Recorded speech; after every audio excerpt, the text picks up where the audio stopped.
Guru paling baik hati di seluruh sekolah. Namun, ia menghajar kepala urusan akademik dan menginjak-injak siswa berandal. Bahkan kepala sekolah pun harus membungkuk hormat padanya. Pria berpenampilan acak-acakan ini sedang duduk di atap sekolah. Berkata kepada seorang siswa yang hendak melompat dari atap, "Kau tidak boleh mati di depanku." Itu membuatku malu. Kim Kyung-min menatapnya dengan bingung dan bertanya, "Apakah Anda guru di sini?" "Anggap saja aku gurumu. Kenapa guru ada di sini?" Pria itu berkata dengan santai. "Hanya di sini aku bisa melihat seperti apa sekolah ini sebenarnya." Lalu ia melompat turun dengan gaya, "Kalau kau mau mati, matilah besok. Hari ini, antar aku ke kantor urusan akademik dulu." Kim Kyung-min dengan pasrah mengantarnya ke kantor urusan akademik. Pria itu tiba-tiba bertanya, "Kenapa kau mau mati? Apakah karena dibully atau putus cinta? Apapun itu, bertahanlah 3 tahun. Semuanya akan berlalu." "Kenapa tidak bisa bertahan? Kurasa kau harus mengikuti wajib militer untuk melatih diri." Kim Kyung-min membantah, "Kau tahu apa? Aku juga ingin bertahan selama 3 tahun. Tapi aku benar-benar tidak tahan lagi. Tidak ada yang mendukungku. Bagaimana aku bisa bertahan?" Saat itu, seorang siswa berlari di koridor dan menendang kepalanya, menjatuhkannya ke lantai. Anak laki-laki itu memegangi kepalanya sambil terbaring di lantai, dan berkata dengan angkuh, "Bel masuk sudah berbunyi. Dasar bodoh, bukankah aku sudah bilang aku ingin misi put? Kenapa kau baru kembali sekarang?" Ia menjambak kerah baju Kim Kyung-min, dan menamparnya. "Kenapa kau kembali dengan tangan kosong? Mana misi putku? Kau gila, ya? Kau cari mati." Si Kyung-min ini memang harus dipukul dulu baru semangat. Pria itu melihat Kim Kyung-min yang dipukuli dan menjambak siswa berambut ungu. Lalu menamparnya dengan keras. "Bocah tengik. Baru pertama bertemu sudah bicara yang kusuka. Kurasa kau juga harus kupukul dulu baru semangat, ya?" Siswa berambut ungu bertanya dengan terbata-bata. "Siapa kau?" Kim Kyung-min berbisik, "Dia guru." Siswa berambut ungu bangkit dari lantai dengan susah payah. "Apa, kau guru? Aku malas menjelaskan padamu. Anggap saja aku gurumu." Siswa berambut ungu tertawa mengejek. "Jadi kau guru? Apa guru boleh memukul murid di sekolah? Coba pukul aku lagi. Kalau kau mau videonya tersebar di internet dan kehilangan pekerjaanmu, pukul aku. Aku belum pernah mendengar permintaan sesinting ini. Kalau begitu, aku tidak akan sungkan." Ia menjambak kerahnya dan menamparnya bertubi-tubi. Siswa berambut ungu berteriak, "Aku kenal seorang streamer. Nanti aku akan menyebarkan videomu dan membuatmu viral di internet.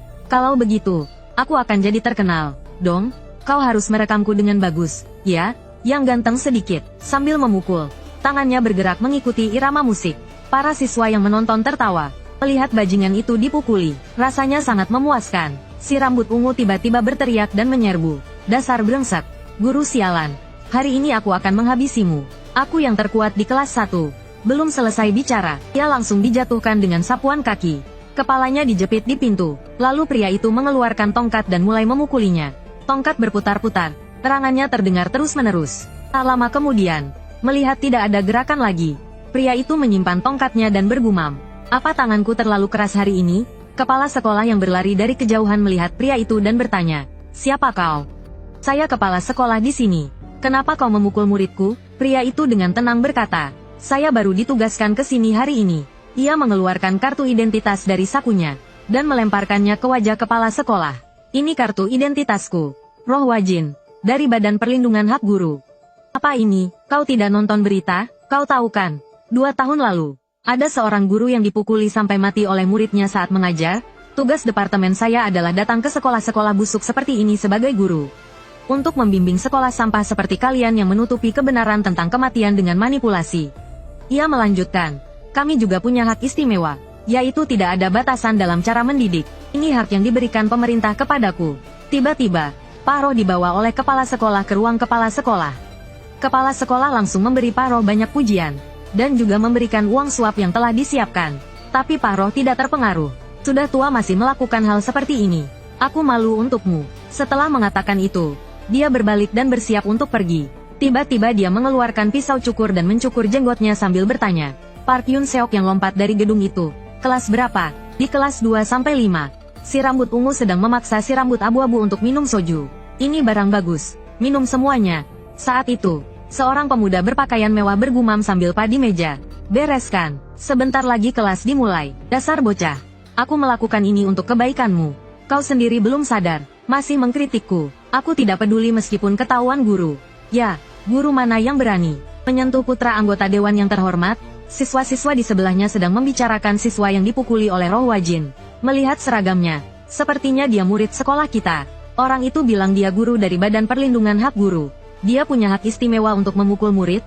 Tidak mungkin. Cerita seperti itu hanya ada di komik. Tiba-tiba pintu kelas terbuka.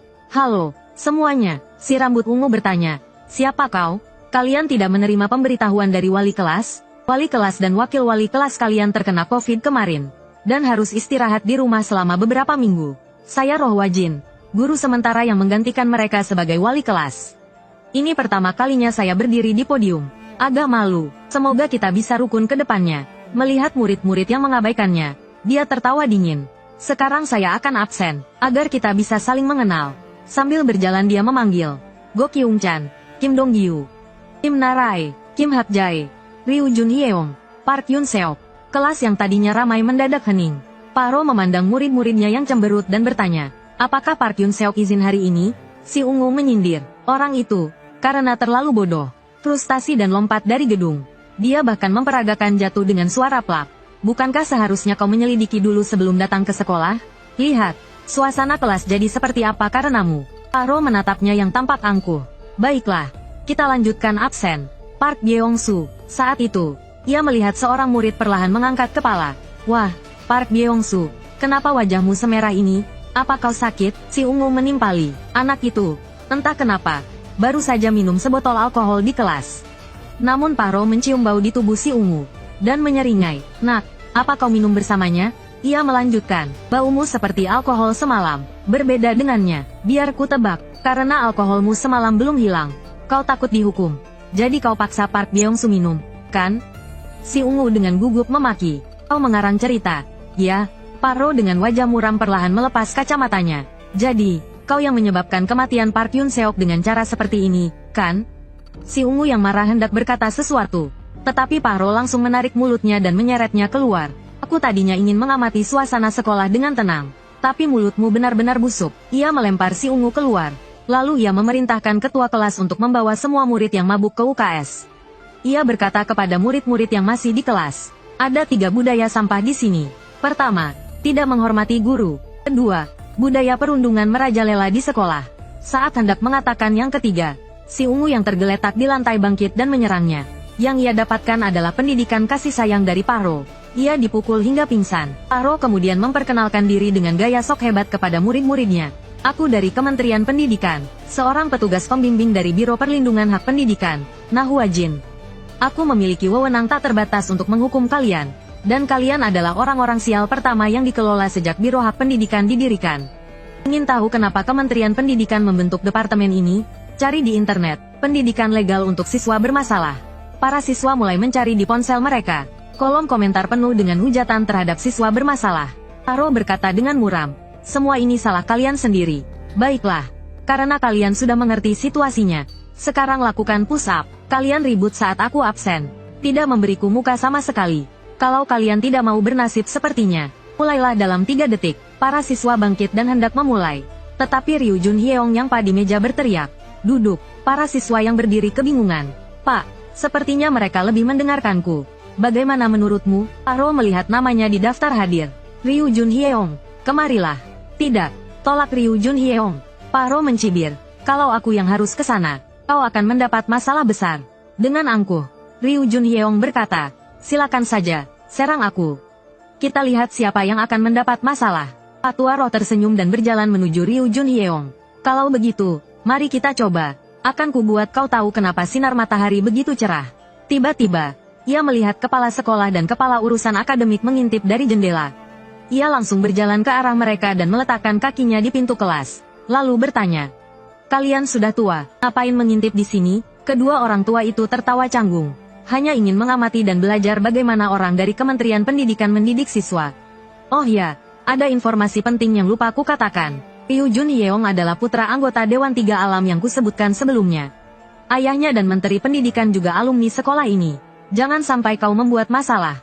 Sambil berkata begitu, ia menyapa Ryu Jun-hyeong. Patua Roh berteriak kaget. Berarti aku hampir membuat masalah besar.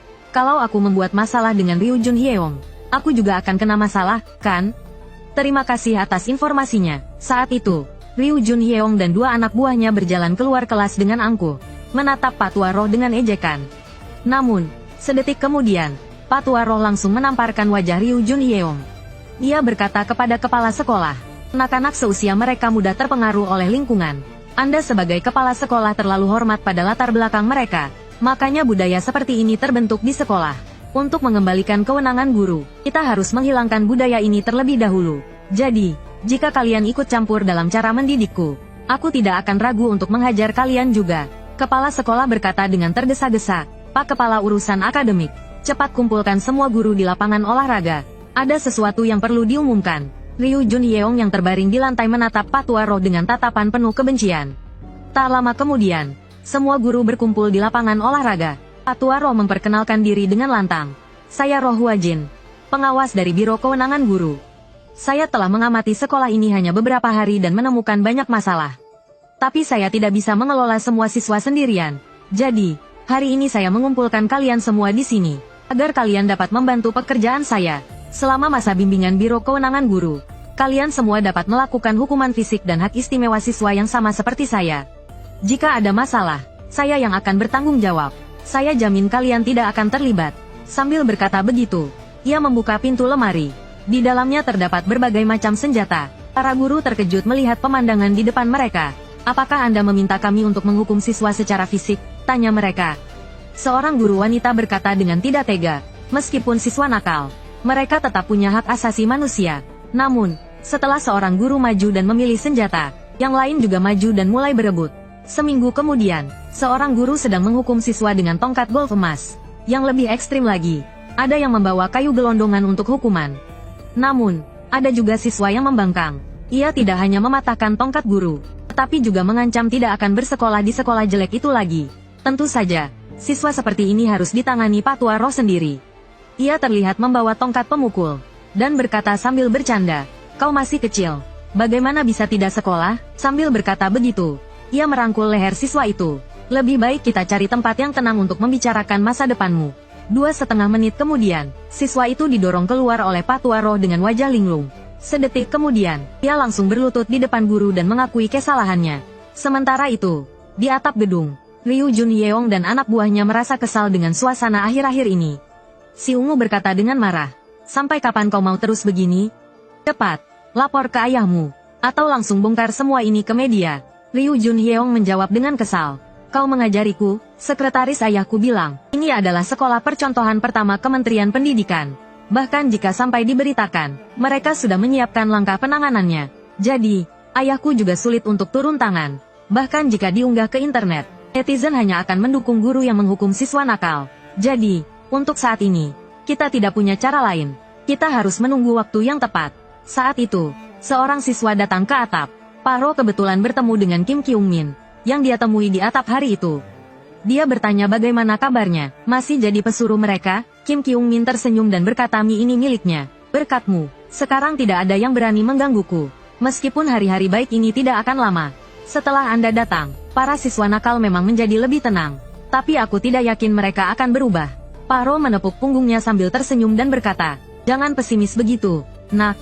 Aku sudah memikirkan semua masalah ini. Jadi, aku sudah punya rencana." Saat itu, seorang siswa yang babak belur datang meminta bantuan. Melihat itu, Paro berdiri dengan santai, dan memintanya untuk menceritakan apa yang terjadi. Namun, siswa itu tiba-tiba, saat Paro lengah, menikam pinggang Paro dengan pisau. Paro menatap siswa itu dengan terkejut.